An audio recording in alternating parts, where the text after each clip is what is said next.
Welcome to Bay Area Innovators. I'm your host, Steve Espas. Our innovator today is Hussein Al-Omari. Hussein grew up in Gadara, Jordan, an ancient city and former Roman village.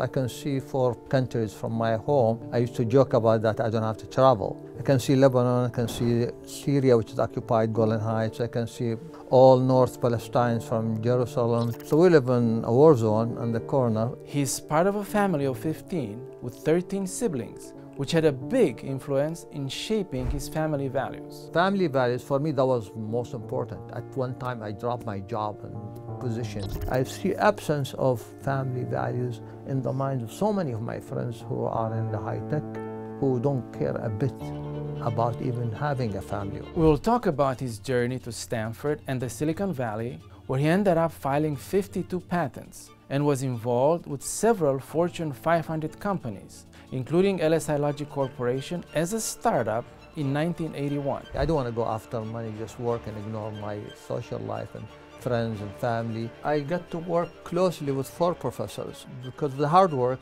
All those 4 professors, they lost their wives, they got divorced, and they all got their families separated. And it was really a trade-off between family and between innovation and industry. Technology is way ahead of social life, even of ethics, of legislation. You have engineers who don't know sociology or psychology. They're designing or they're basically deciding for the world how to live socially. He also worked for Canon, Facebook, and other companies. But he also took a different path than other tech entrepreneurs in the Valley, which we will ask him about.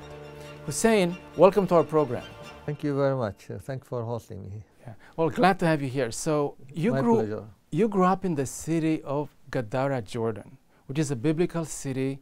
It's on the border of several countries, and it's a former Roman city, right? Roman village. Yes. Tell us a little bit about how you grew up, your life there, and what the city is about. Well, the town is called Qais in the modern name. The old name, we call it in Arabic Jadara. It's mentioned in the New Testament in 3 of the Gospels called Gadranis, Garanesis, and Gadara. That's where the name came from, the Jadara, from the New Testament. It's a story where Jesus came to the east of the river and healed the lady from the evil spirit that ran into Lake Galilee. So in my town, I can see 4 countries from my home. I used to joke about that I don't have to travel.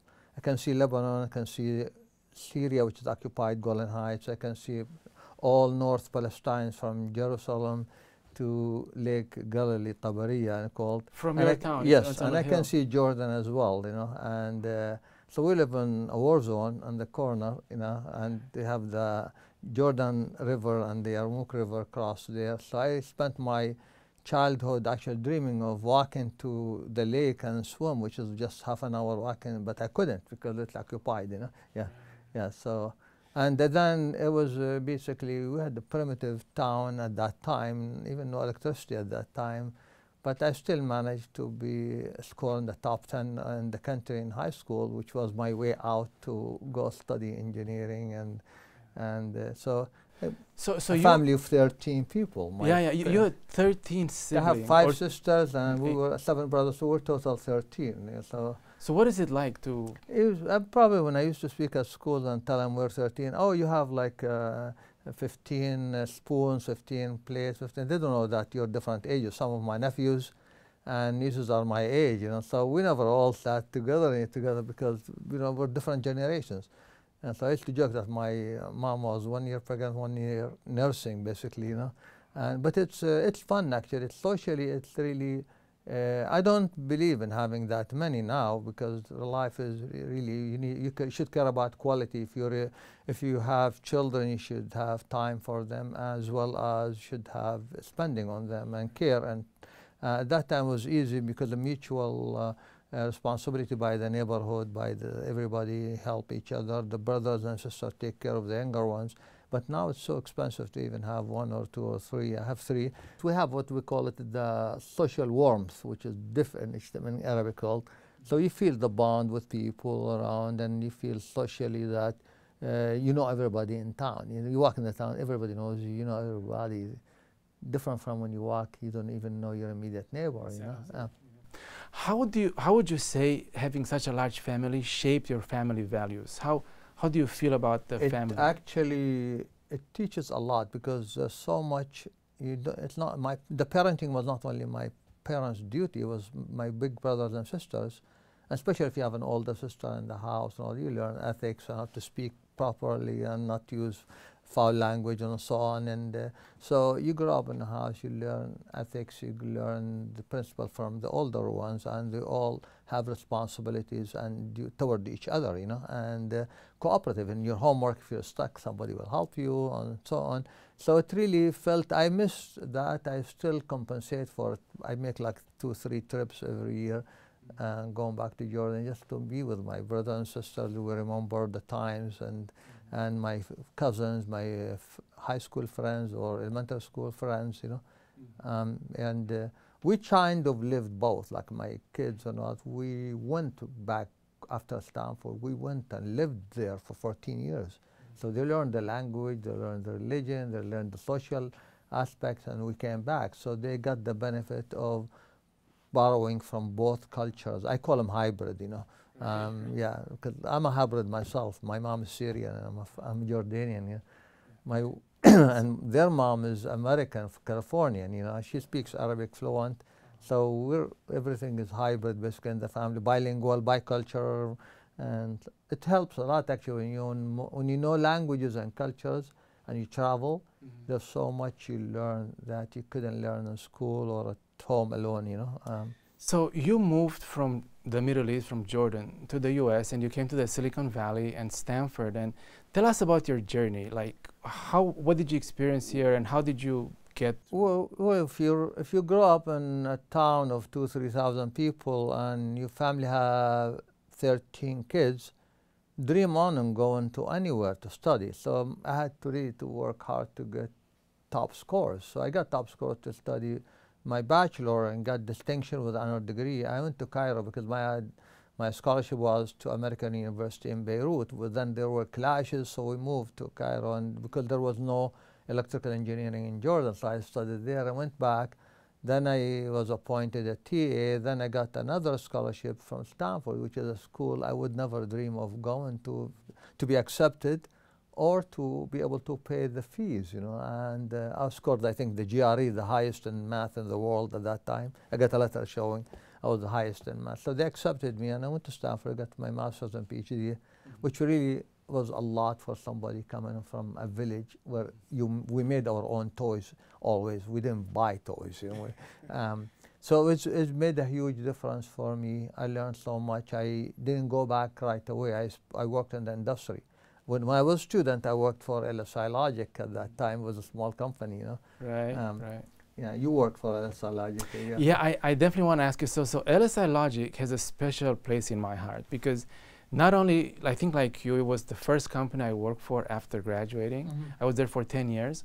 But LSI is really such an incubator. You know, there's people there who became the leaders of many companies, right? It's like a place where people grow. So what was your experience like being there as a startup? I was a naive person about industry and startups. So I was a Stanford student, but we needed money because the scholarship was not enough. I was helping my younger brothers and sisters back home. So I got this call to go help them with timing analysis, which was my PhD. And I went there, I did well. I used to go twice a week in Milpitas. So everything was farms at that time, all the farms, you know, no 237 and all that stuff. And with Wilf Corrigan, for me, he came from, I think, camera instrument and all that, and he invested. I was number 15, but I didn't get much equity. I didn't even negotiate much because I didn't know. I was happy to get the salary I got at that time. So I used to call myself rich student and poor employee. I got a brand new car, a Toyota Corona at that time, and so it was really nice to watch a company grow. I stayed with them 5-6 years till I finished my PhD, and I built the first timing analyzer in the valley, basically at that time. But there was no guidance to guide me to be something, to start something. I tried to combine social life and business life and professional life. Like for me, I don't want to go after money, just work and ignore my social life and friends and family. So I kept the balance. That's what when I was at LSI Logic. I always, what Corrigan asked me, when do you want to cut a link with Stanford and just dedicate yourself? I told him that's the way I am. I do work because I enjoy it, you know. But I lived a good life. My kids lived like millionaires. We didn't have millions, but we lived a good life. Well, so again, LSI Logic, I know Moshe Gavrilov, he became the CEO of AMD. Brian Hala, CEO of National Semiconductor. There's a few. And then Jensen Huang, he was right? with me. He was an engineer. He was with you, working as an engineer, as everyone else, right? And he was funny because Jim Clark at Stanford was my professor. He used to swim with him. He used to tell me, he was divorced at that time because of the engine he built. I worked with him for a few months, and then he had that engine, Silicon Graphics, which was really way ahead of his time, which is computer graphics. I love computer vision graphics. Then it ended up not doing well. Then Jensen bought it with funding and all that. I think it was $10 million only. Jim Clark made him Netscape, Mark Andreessen made 800 million out of it. But Jensen made NVIDIA. So the engine grew to become the heart of AI and everything now, with the graphics needed for that. So I've seen all these opportunities and people I worked with that, you know. Did the Jensen Huang stand out in any way? Was he just like a regular engineer? No, he was always a quiet, calm person, low profile at that time. Now he speaks, I see him, I get amazed, but at that time not much, you know. We had the whole building actually, LSI with Pizza 3 building. One building was mainly people who came from China. He was in that building, and I had good friends with them, together, and so he wasn't much into bragging and so on. He's a humble person, you know. But after he got this company, he really grew it and patiently, and to make it one of the biggest players in the world. And especially the last year or two have been tremendously important for his company, because without it you can't do all the AI that you can do instantly, cannot be done without those fast chips, you know, that he built. Each one costs like $1 billion in the project, you know, or 100 million to buy it, but $1 billion to build it, you know, to design it and test it, you know.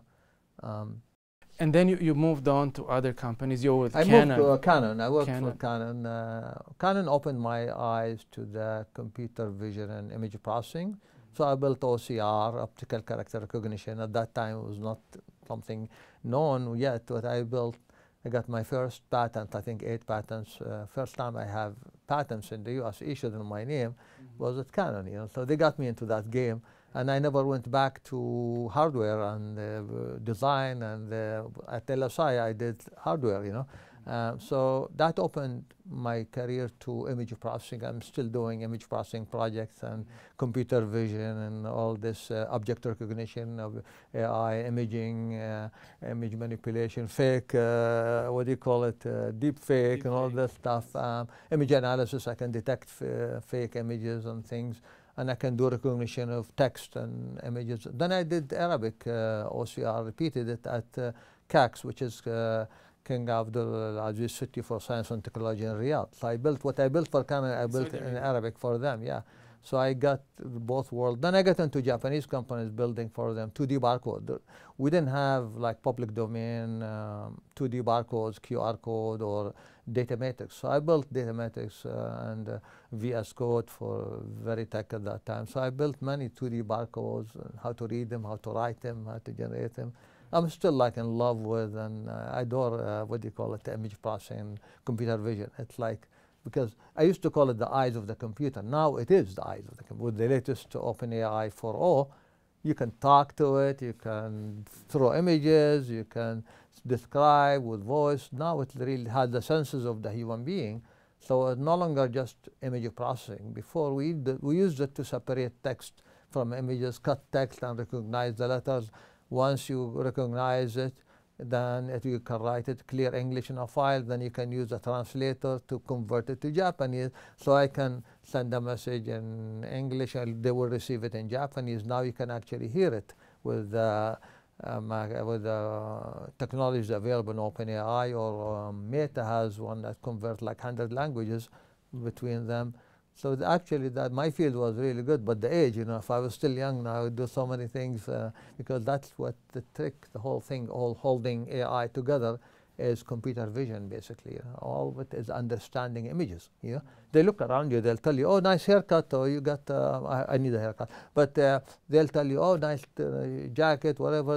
Or maybe this doesn't match this. They'll offer you even. So that's why NVIDIA is so crucial in the AI space because of the. So now it's more fun. Like I tell my kids, you guys should get into this area. They're all computer science from UC Santa Cruz, masters and all. But I tell them we should get into this because this is so much fun. The computer sees you, talks to you. It's all actually algorithm. I know what's going on behind. I understand how they do it. It's all understanding the segmentation, semantic segmentation. They break in the image into pictures and people and objects and use libraries and so on. Then they can compare with this generative AI, with the transformers. And they're fast. Like you ask a question 2 pages, you think a human being would take 10 minutes to understand the question. This will immediately start answering you, Now, let me ask you about this. Life in the Silicon Valley, especially for tech entrepreneurs, is pretty stressful. They work maybe 7 days a week, especially with startups. They're there all the time, and they become, some make it, some don't make it. You took a somewhat different approach where you balance life more with work. Well, tell us about that. How important was that? Because I felt sad. I went to Stanford. I got to work closely with 4 professors without names, and all of them, because of the hard work, that was the revolution of the VLSI. You know how AI now? Everybody would put VLSI in their resume, in their work. And those guys used to sleep on campus. I used to have keys for 5 different buildings so I can go at night, but I work from home. LSI gave me a computer from, but all those 4 professors, they lost their wives, they got divorced, and they all got families separated. They work all the time. No, because they work all the time, and it was and it was really a trade-off between family and between innovation and industry. So I felt sad for what I see. I invited some of them to my house, and we ate together and all that. Then next time you see they're not, and they see so. I didn't want to do that. The funny thing that they all still have the same secretaries who work with the executive secretary working with them, but the wife could not hang around because there was too much, to pressure. I'm not here criticizing, but this is the reality of the valley, actually. There was not much social life or family life. You have engineers who don't know sociology or psychology. They're designing or they're deciding for the world how to live socially.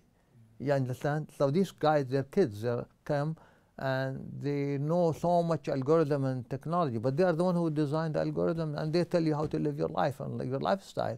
And that's pretty sad. I believe all the social studies and all the psychology people should learn AI so they can come and contribute, not leave it for us engineers. I'm a different engineer. I'm a poet. I write poetry, and I'm a linguist also, but many of my friends don't know anything about that.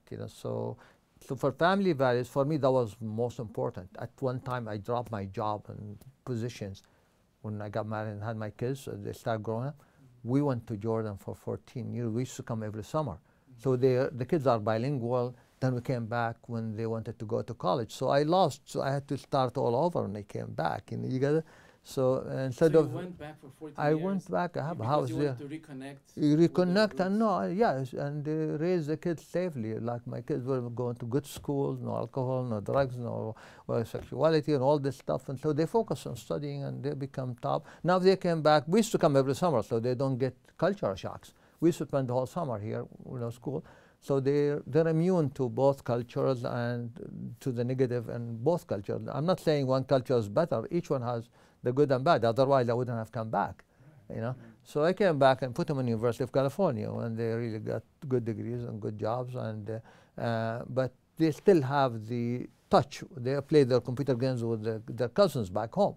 And I go like 3 times a year or whatever. And so the idea of seclusion or to be lonely, to be like, I'm extrovert, very extrovert, but still in the valley you're an introvert, not by choice. You're an introvert, you're by yourself in the cubic, in a box, and you work, you talk.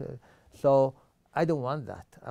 I'm open. I talk to neighbors. They don't know you, but they send them food when I make food or I make sweets, and try to open up. People are scared at the beginning, but then they start, to welcome and appreciate and send us something back or thing. So I like that kind of life where I know the neighborhood around me. I know it's safe. I can come late or leave late. I can leave my family and travel and so on. So this was really the attention. The Silicon Valley relationship were really, even for, not because I'm a Muslim and Arab, even for American families here. I talk to families. I used to go at Stanford every holiday to hospitality family will host me through Thanksgiving, Christmas, New Year. I used to run around Foothill 3 Mile race at midnight and instead of drinking. So I learned from them. They're sad too to see social life being really challenged by technology, and where people no longer have the essence of family. There's no something called family room or family lounge, which is shrinking, become like 2 chairs. It used to be huge. So I felt that is really what we miss, that people, like I used to joke with my friends at work, they are so close and thing. I told them, look, my life starts after I leave work. They said, I go home, I'm lonely. I don't have people to talk to. And individualism, this is something we're not used to. Individualism, where you focus on yourself. Your relationship with others is only dating. I don't want my relationship with others to be only with just dating the opposite sex. I want family life. So we try to make up for that by establishing communities, community centers, schools that teach both language and the curriculum, Islamic centers and so on. Other cultures they have without even religion. The Indians have Chinatown, Little Tokyo and so on. So it's important to have these pockets of culture to make up for the missing social warmth, where you are cared for by a community and you exchange with them. Yeah. Well, you make a very good point about the social aspect of this. Yeah. Silicon Valley is very unique, right? Because indeed you have mostly engineers who create these innovations, these inventions that lead the world in so many ways. And they don't know sociology or psychology. Exactly, they're all engineers. And they came from broken families, some of them, many of them. I'm not like here criticizing, but if you come, you don't know. If you suffered, they have traumas, they have suffering as kids. And they come now and they dictate how I should live my life and all that by community values and all these things that, like I grew up in different. I'm in school, I apply and I fill application. I look at my son's application to University of California. It's different. Even to put his gender, he had 9 choices.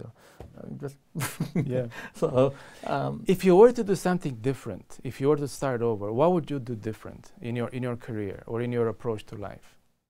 I don't regret really how I lived my life.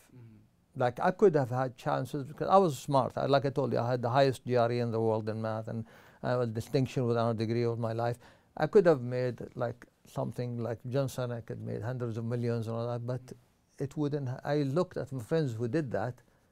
Really, they're not happier. No, they lost wives or kids or things. So I would have done differently. I was, first of all, not to be naive. Nobody advised me. When I negotiated with LSI Logic, for example, Wilf Corrigan and Mitch Bond at that time, the VP, they brought me and said, we have to give you some stocks, you're part-time. So they offered me like 7,500 shares at that time, not much, I could have negotiated a lot more. And he told me you have to pay for them $350. I told him, let me think about it till Monday. I'm a villager, I have to think about it. I thought they were fooling me, scamming me. Then he told me, you never had stocks in your life. I told him, true. Then later I knew what that meant, because that could have been a turning point for me to make something. Then I do things I like to do. So I would have make something quick. I don't want to be like a billionaire, but make something where you can retire that chase and start doing the things you like to do and the life you like to do at younger age instead of starting it. I wanted my kids to realize that early, but for me, I could have done that when I was 35 or 30, and then do what I like to do, regardless of the social pressure, Silicon Valley pressure. If you're not here really high-income person, you can't even live in this area. Teachers cannot live in this area. So that's what I would have done differently, focus on that time. I played so much sports. I'm an athletic person because I follow my religion. So the only way to consume my energy was through sports, all kinds of sports, swimming, volleyball, soccer, hiking. And as a kid, I got married late, so I could have done something better at that time. The other thing I wouldn't have stayed in electrical engineering. I would have gone computer science from the beginning because all my life is computer science. But I know EE, electrical engineering. All my degrees are EE, 3 of them. What else I would have done different? Maybe get married earlier. My kids can be established when I'm young. Before I'm still athletic, look young, but I don't advise people to have kids at 40. You know. So these are the things I would have done different. I used to dream of having 1 foot here, 1 foot in Jordan. I have a house there, a car, furnished, and so to have both lives, you know. Let's talk more about the social aspect of the Silicon Valley versus the Middle East, or I think even Europe. There's a difference, right? There's a difference here. People are more kind of separated. And I have friends from Japan, close friends, and friends from China and from Taiwan, from different parts, Vietnam, and from Romania. I mean, German. I have many German friends. We always talk about that. They're not as the U.S. They still have heritage and culture that is hundreds of years or thousands back. If the whole country is 200 years old and they're a collection of immigrants, then it's hard to boil into heritage and culture. Then you hear it's really the best in the world in terms of technology, but that's all you get. A nice, beautiful. I mean, I wouldn't exchange living in California for the world because a beautiful area, the ocean 5 minutes away, 10 minutes away, and I can play anywhere, walk anywhere. But the idea is there is heritage, there is unwritten laws that govern people's lives about social interaction. Now they have, you see these signs in California, neighborhood watch. Yes. And there was a joke about a cartoon. It says, it's a whole town, a village, the Wizard of Ed, and it says speed is controlled by, is monitored by radars and helicopters. So he's asking his uncle, can our city really afford such technology to monitor speed? He said, no, but we can afford such signs. So these signs, neighborhood watch, they're signs, but they're not really. They're not really. No. No, because they could do anything. People could die sometimes and nobody would know about them. But in my town, I used to fear my neighbor. I can't do mischievous things in the streets, bad things. If I throw a stone that people have, nobody, because anybody had the right to reprimand me at that time, not only my parents. So we feared all my father's friends or my mom's friends. You get it? So we have the social, sometimes you get nosy because people really get too nosy into your personal life. That's like something people complain about. I don't want people to know all the details of my life and investigating and asking all that. It's good to be unknown, but you miss that. So it's good to also when you're sick, people call and asking about you, bringing you food. So, and taking care of you and all that, you don't fear being lonely or alone. So this is where you really have to balance. That I study algorithms and I teach algorithms, and always the divide and conquer and the balance between like this and that. This is what we need, what we're missing in this crazy world now, with the marriage institution is dying, and it's really a challenge for marriage now. And there is whatever called all these online dating things, and people no longer need to have bonds to raise kids together, And raising kids is not like pets, It's a challenge. 1, manageable. 2, you're even 3, you need help, because you're outnumbered, So you have to have time. If you can't have time for it, you shouldn't have kids. I believe you shouldn't even get married, If you're not going to have enough time for a kid to of course. Don't say, oh, I have work, I have things. I leave everything when my kid wants something. That's how I lived. I could leave anything. And if my wife or my kids, they want something, even my friend, I drop that and give this really priority, because that's life. We actually, in our culture, the older culture, this 8 till 5 thing was not known. People wake up, we have a prayer before dawn, before sunrise, at dawn. So you pray, you don't go back to sleep. You go do your work in the farm, wherever, market, you come by noon, you're home. That's it. The rest of the afternoon, you can have a little nap, and then you can visit people or social, or you go to the mosque or the center. And so it's not all a workaholic life, you know. It's not like you're married to your career. So that's how it used to be. But even the Middle Eastern and Arab countries, Muslim countries, they borrowed the system 8 to 5 and 5 days a week and 6 days a week. And it's hectic, and people in the winter, they go home at night, like at 6 o'clock or 7. It's night time. It's scary even, you know. So how can you, when do you have time to live your life, to go enjoy even the money you make? You may have money, but you don't know what to do with it. So this is what I was a rebellious person. I tell my kids, forgive me, but I really lived the social. Said, no, don't regret a bit of it. We loved the way you did it, and you took us, we learned, we came back. And they're borrowing my style too, you know. And the same thing with my wife. She loved the car. That's kind of what brought us together. But we both, like, we don't want to be married to money or to career or to companies. Companies don't like that. I worked for a company, even LSI Logic at that time, they didn't hire single married people. Believe me, now they're gone, they can't sue me. But they would hire mostly single people. Even Ed Johns and Jim Crawford, if you remember those people, they were all singles. All of them, Mitch Bond, all these people. Because you can stay longer and you work longer at that time. And then the invention came of having your laundry and your restaurants, all that. So you sleep over, you know. It was Jim Clark who invented that time to have sleep over, so you don't have to go home, you know.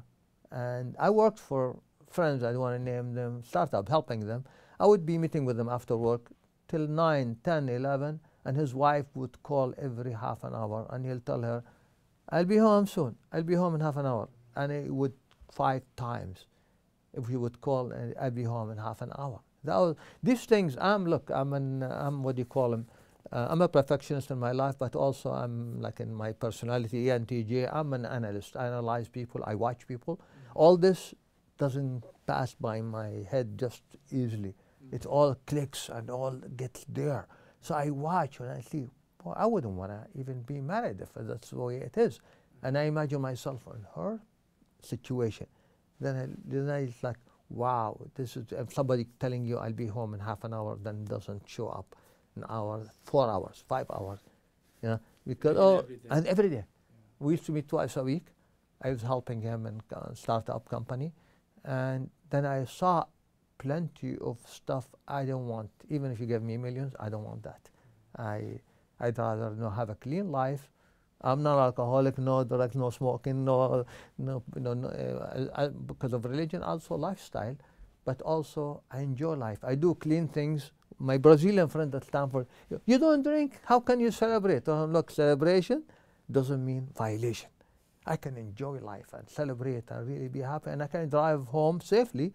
I'm sober. You can't drive home, you know. So what I trying to tell you that we really have to balance. We have to catch up.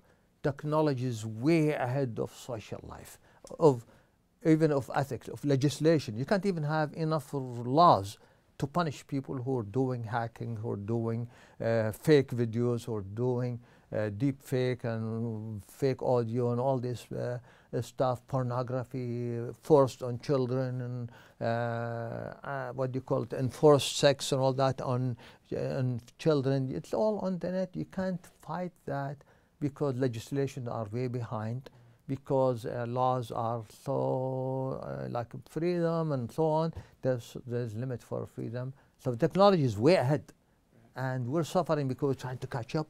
And the people who are putting the social teachings and social community, like Mark Zuckerberg called them community, so they are not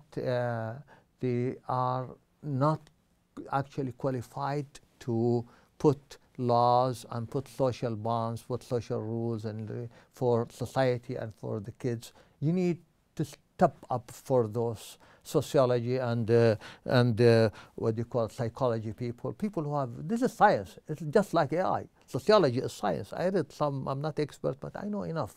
I read psychology. I'm not expert, but I know enough to appreciate what they know, to appreciate that they're more qualified than me in setting up the system.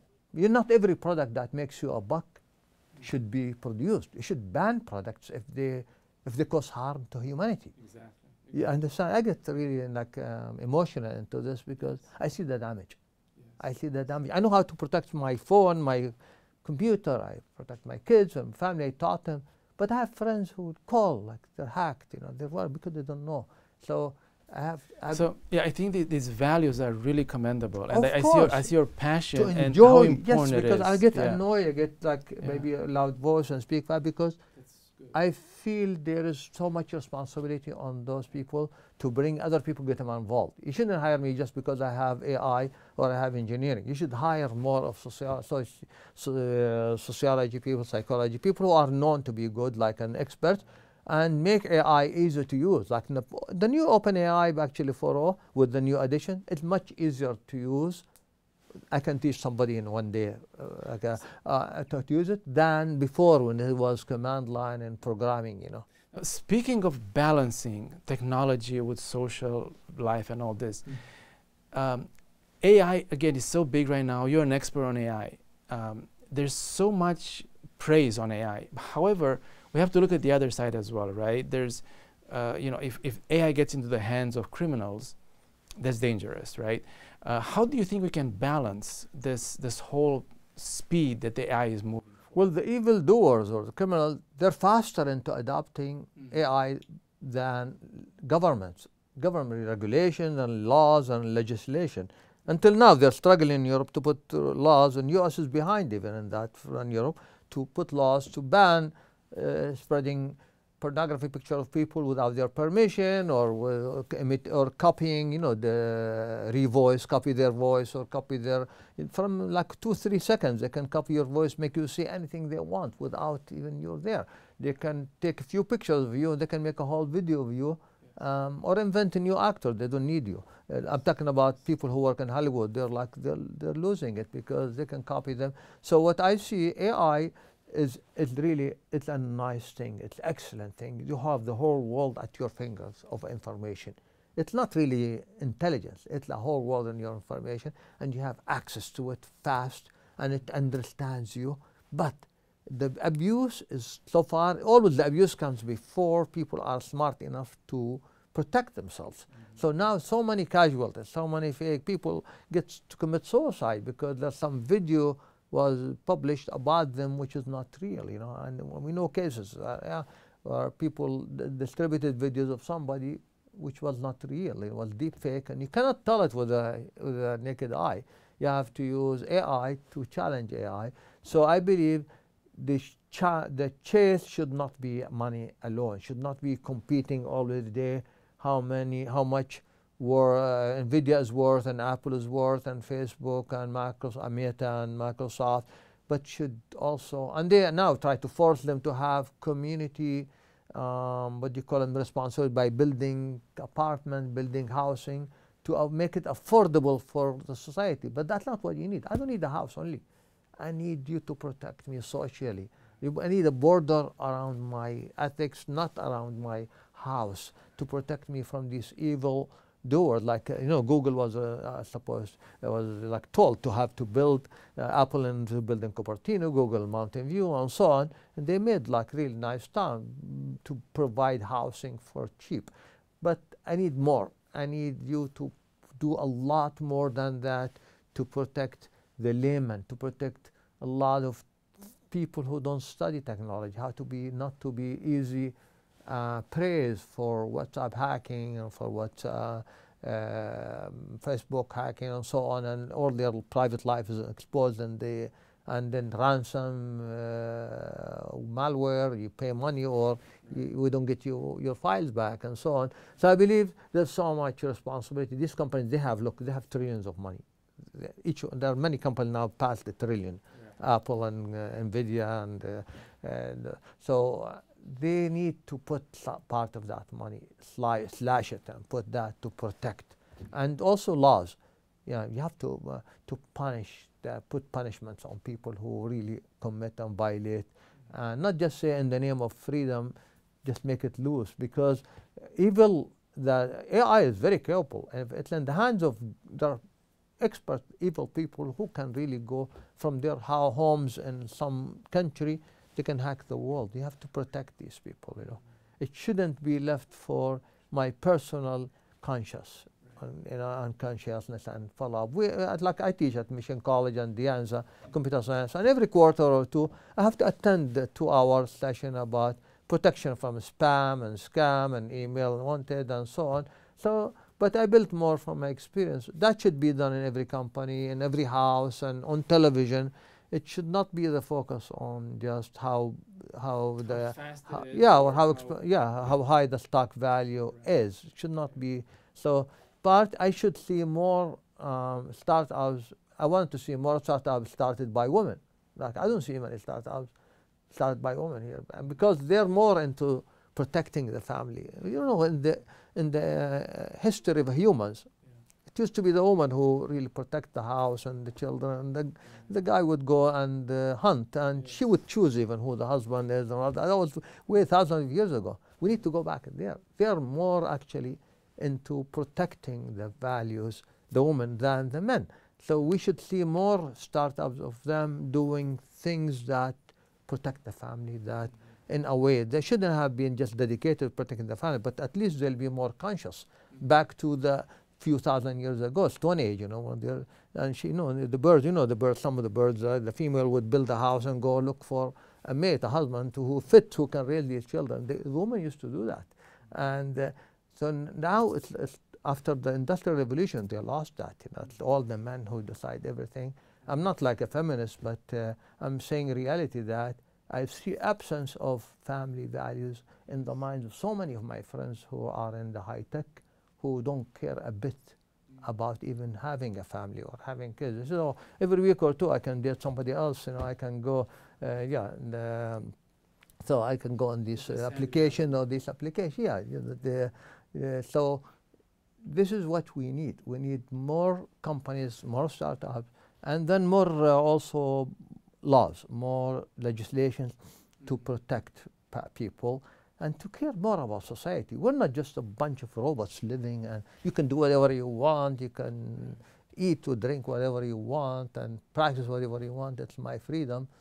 And don't force on me things really that don't make sense, you know, because you have money, you know, and you have the media and so on. The media has a big role they can play, but I believe in politically correct. I'm trying to be politically correct, but sometimes we push things too far. We fight even ethics and family values in the name of being politically correct. Sometimes you take 1 in a million, 1% or 1 in a million and you sacrifice the benefit of the whole society for the benefit of Allah. Like in our laws and our religion, like the benefit of the majority overrules the benefit of the individual, you know. So because this benefits, like if there's a road has to go through your house, they'll give you a different house, they'll knock it down, and that's because that's for the convenience of the society. That's what we need in the valley. I'm not critical. I live here. I'm American and I'm Jordanian, and I raised my kid here and I brought him back. I trust to raise him here better than raising him maybe in Jordan. But come on, we have to really be open. We have to work on that. I've seen enough in my trip of the last 40 years in the valley that where we really missed. I've been like this, by the way, conscious about these things all my life, but nobody would listen. I would always say, you have to do this. Oh, who cares? You know, you don't. It's individual because they care about how much money, how much I can go, and have fun. You know, and fun. Believe me, I could talk to some of my friends. They all need therapy. They all take medicine to be able to sleep. You don't believe how many people out there they need therapy or they're taking antidepressant. I don't want to tell you 70% or 60%, but I know people who shouldn't be doing it because I thought they were happy. They have a lot nice houses and villas and swimming pool and jacuzzi and sauna in the house and big yards and things like that. And I had the impression they were happy. But then he tell me how many medication he take just to be able to sleep. Wow. Then I feel I put my head, I'm like a rock. I sleep right away, you know. And 4 hours, 5 hours, enough for me. I wake up.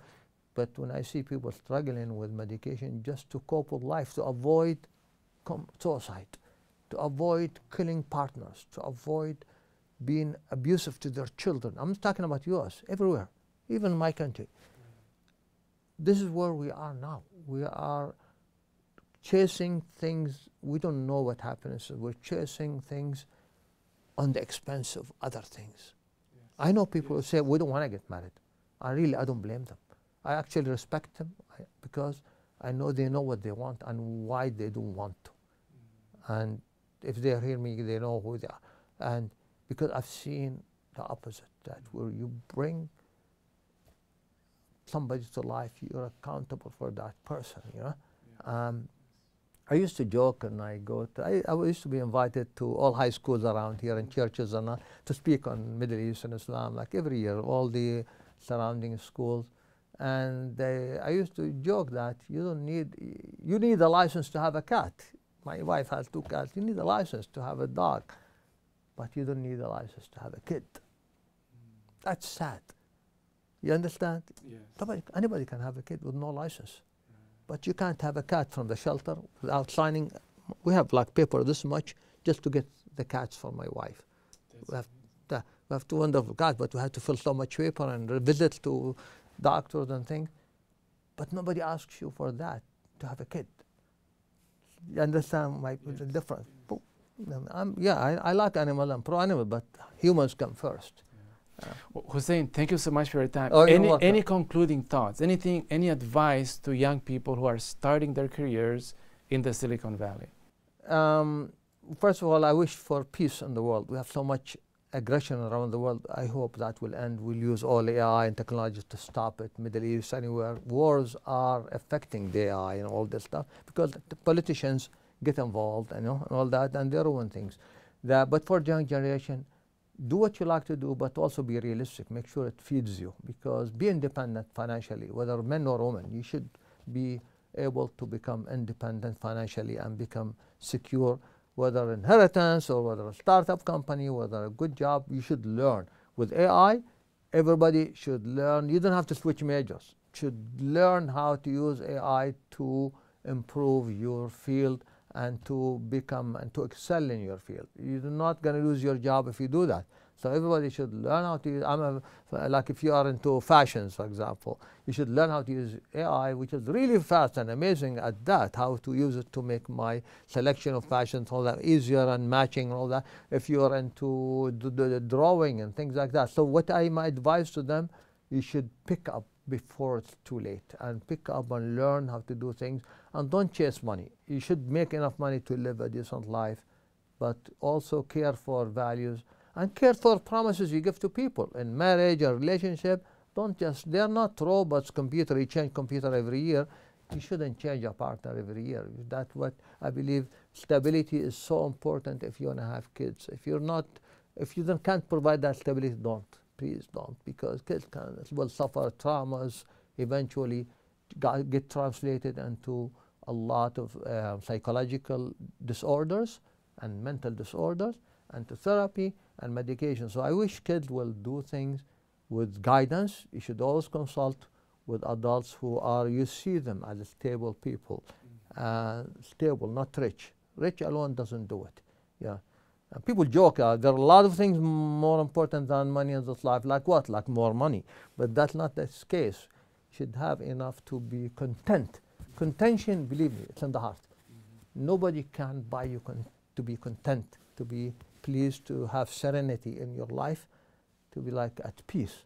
I sleep, I'm at peace because I didn't transgress against anybody. I didn't curse anybody. I help people. So I sleep comfortably. I didn't let down my kids or my wife at night. So you should live that life and balance with your job. That's what I would advise the new generation. And it's difficult, But if everybody is crazy, doesn't give you a license to be crazy. You should wade your way through this jungle. Hussein, thank you so much for your time and your insight. Thank you very much. Amazing. Thank you. Thank you for watching another episode of the Bay Area Innovators. If you have a suggestion for a guest that you would like to see on our show, we would love to hear from you. Please send us a message at sfbay@epochtimes.com. Thank you and see you next time.